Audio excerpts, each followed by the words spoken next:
Do you feel the vibes?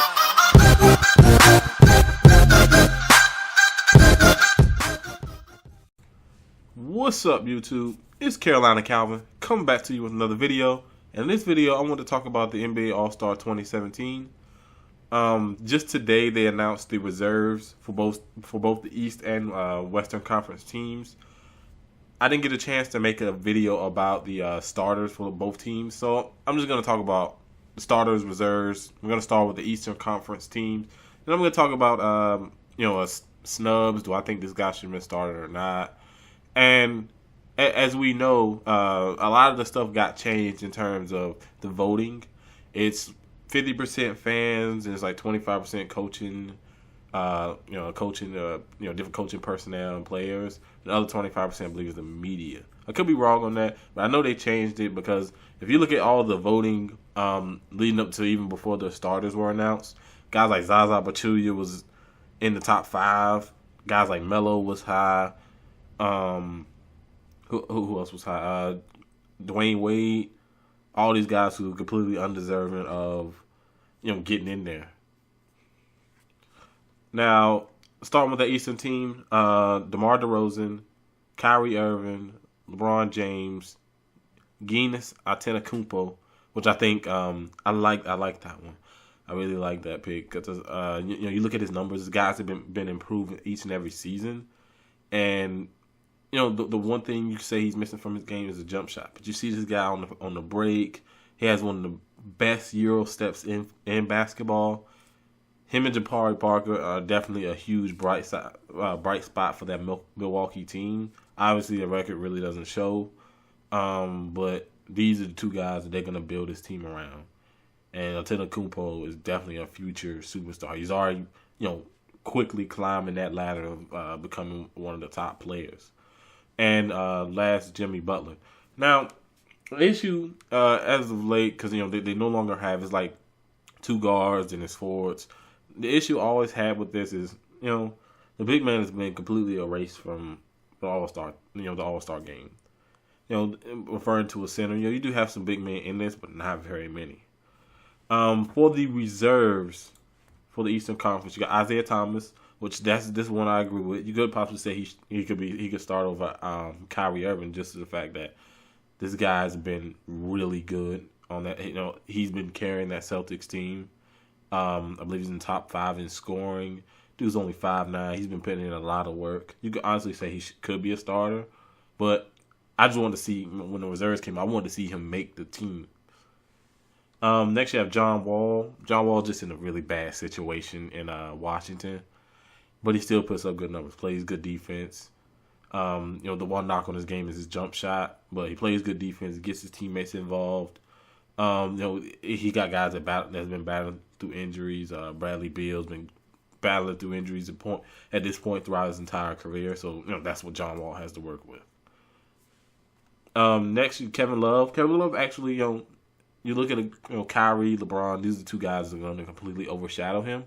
But his numbers have actually been 20 and 11. His numbers have actually been pretty good. So not too mad about this. At this point, you don't expect him to play defense, but he does put up 20 and 11 on a team where he gets less opportunities. Does get more open shots, but still putting up 20 and 11 with with the numbers Kyrie's putting up, the numbers LeBron's putting up. I definitely think you could probably argue someone else, but I don't really mind him being in there. Next, you got Kyle Lowry. I don't know what the hell I was about to say, but him and DeRozan have been a really good duo in that backcourt for that Toronto team.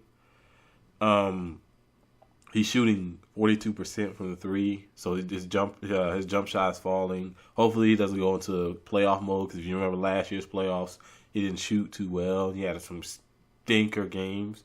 When the guy's really talented, I definitely think he just belongs on this team. Next, you got Paul George. A lot of people don't like Paul George, but if we're looking at it in its entirety, who else could you really say you would put over him? I think Jabari Parker is a guy who you could probably consider just looking at his numbers. A lot of people talk about Joel Embiid, who has some really good numbers, but he's on a minute restriction, so that definitely hurts his averages. But I don't think I have an issue with Paul George. I think he's a really overrated player, but we're talking about an All-Star game, not an MVP or anything like that. And is there a guy you can really say definitively that you put over him as a reserve? A guy that's not on this list? Could you honestly say that was somebody that you would put on there? Next, you have Kemba Walker. Guy's really clutch. He's been carrying that Charlotte team, a Charlotte team that really can't bring in guys. They have to overpay for guys like Nicholas Batum just to keep them on the team. And Kemba Walker has definitely been a huge bright spot for this team. And like I said, he's been really clutch when you put him into those situations. So I like Kemba Walker being there. His 3-point shooting has been really efficient this season. So I like this pick. Next you have Paul Millsap. This is actually the last one. Paul Millsap. I think he's putting up his usual numbers. He's kind of going under the radar with all the things that's been going on with Atlanta. A lot of people will say Joel Embiid, just looking at the numbers and with the fact that Joel Embiid is playing less minutes. And I probably could argue with you on that one with just him being on the team. So I don't mind Paul Millsap, but you probably could have put Embiid over Millsap. I think Millsap's had a good year. He's going to put up those numbers. The guy's been very consistent, even in his days back in Utah. He's been really consistent. So, like I said, couldn't go wrong with him or Embiid being there. And a lot of people like Embiid, and it's not like he's completely undeserving of even being on a team. For your Western teams, Edgar, you got Steph Curry, James Harden. At your forward positions, you have Kawhi Leonard, Kevin Durant, and Anthony Davis. Probably the only big man on this who either play the power forward or the center. A lot of people have a problem with Steph Curry starting over Westbrook, just because the amount of triple doubles and the way Westbrook's been playing this year. Curry's, I think, is just he got in there because he was obviously the more popular player. But you could definitely argue Westbrook starting over him. I could definitely agree with that. But getting to the reserves, the aforementioned Russell Westbrook, he is one of your reserves. He's actually the first one that's mentioned. Klay Thompson. Klay Thompson's a guy who inconsistent at times, but when he's hot, he's making all kind of shots, and he's really unstoppable just because the open space that he needs, which is he doesn't need very much, and he's able to get all shots. Draymond Green, I definitely agree with this. He's been that Golden State team's best defender, very versatile.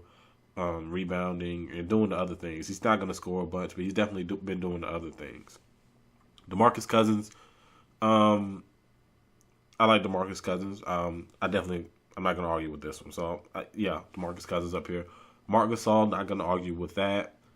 DeAndre Jordan.